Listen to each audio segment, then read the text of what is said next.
Hey there everybody, this is Gaz here from EnglishWithGaz.com. How are you doing today? Thank you very much for joining me.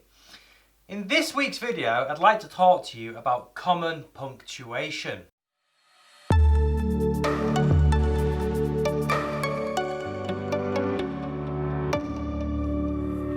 The reason I'm making this video is because sometimes when I tell students that you have made a mistake perhaps and try to correct their punctuation, I might tell them, you need to use a comma instead of a period. And sometimes students will look at me like, what? What are you on about? I don't know what a comma is. I don't know what a period is.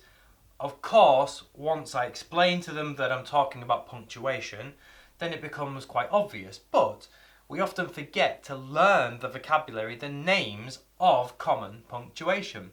So here I've got 10 of the most commonly used punctuation, at least what I think to be the most commonly used punctuation. So let's go through them. We'll begin with number 1, this little circle, this dot, some people call it a dot, and we don't always need to be formal as long as we're understood, but the correct word for this is a period. Actually, a lot of people call it a full stop. So a full stop, a dot, fine, but to be correct, it's a period. Moving on to number 2, and don't worry about this, I will explain this in a moment. Moving on to number 2, we have the comma.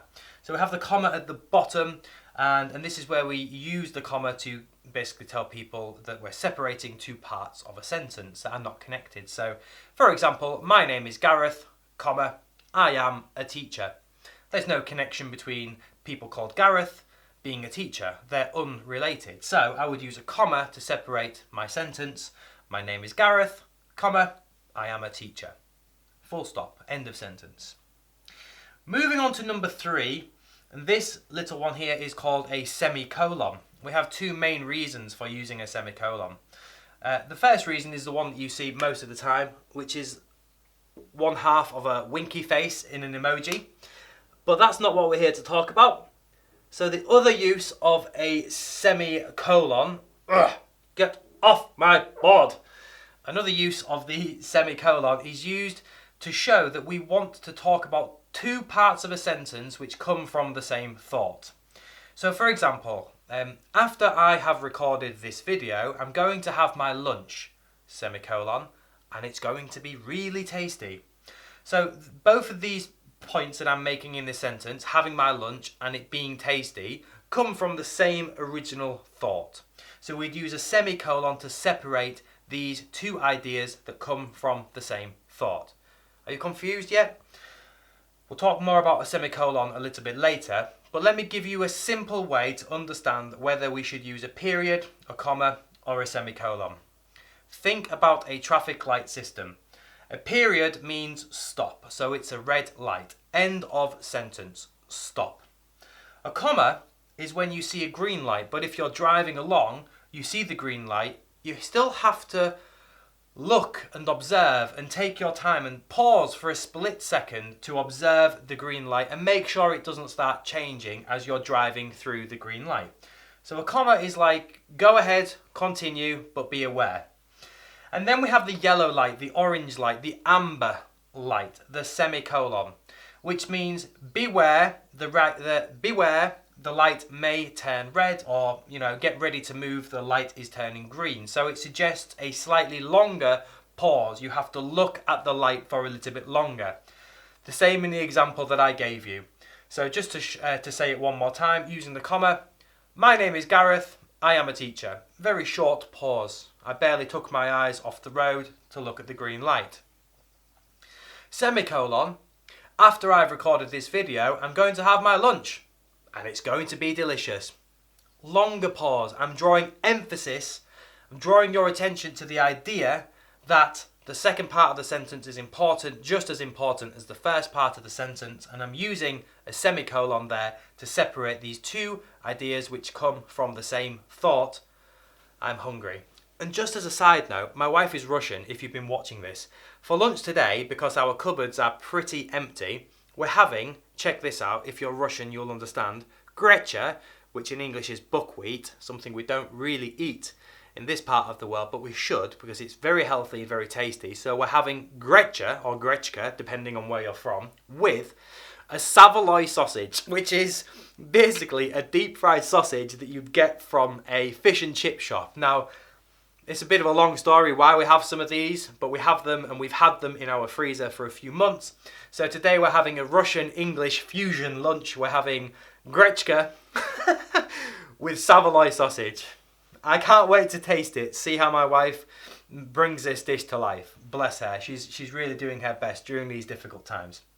So moving on, we've got these first three which are the most difficult to understand. The rest are a little simpler. We have our colon here, and the colon is used when we're going to basically list a bunch of items. So I may say to you, here are my 5 favourite films. Colon, number 1, blah, blah, blah, blah, blah. And I would list them down after the colon. Moving on to number 5, which is an apostrophe. Apostrophe. So here you can see we're using it up. The example I've given is its. Apostrophes are used when we combine more than one word together to make a shortened version of a word. Its is a shorter form of it is, and we use an apostrophe to connect these two words together. Moving on to number 6.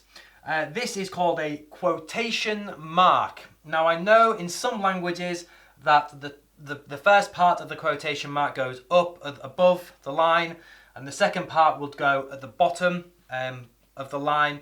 It's just it's basically just a cultural difference, a language difference, but in English we always use both parts of the quotation mark at the top.